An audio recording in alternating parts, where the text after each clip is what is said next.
Sinabon ng kanya mga opisyal ang isang pulis sa Maynila na inaresto sa isang buy-bust operation. Sa galit ng hepe ng MPD, binatukan niya ang suspect. Makibalita tayo kay Von Aquino. Sa surveillance video na ito nakuha ng NCRPO Regional Special Operations Unit, makikita ang Pulis Maynila na si PO1 Ferdinand Rafael na bumabatak sa isang apartment sa Sampaloc, Maynila.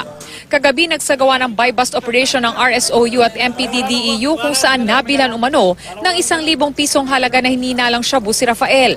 Nakuha rin kay Rafael ang 11 sachet ng suspected shabu na may estimated value na 102,000 pesos, weighing scale at mga drug paraphernalia.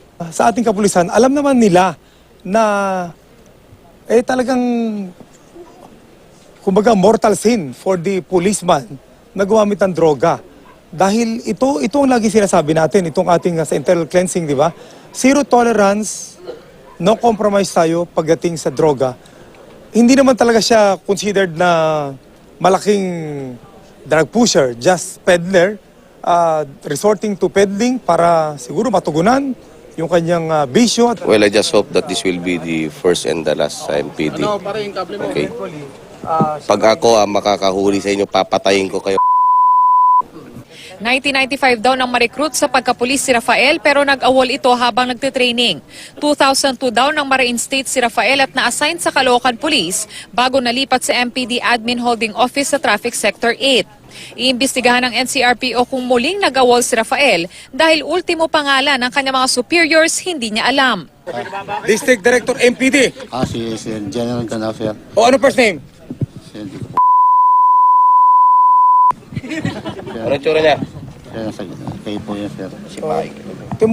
Ano kang klaseng pulis ka? Hindi mo alam ang pangalan ng district director mo, hindi mo alam ang first name nung iyong immediate supervisor.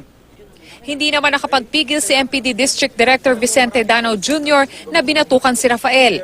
Maharap si Rafael sa kasong paglabag sa Comprehensive Dangerous Drugs Act at kasong administratibo.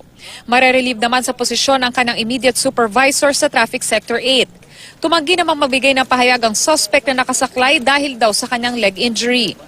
Von Aquino, GMA News.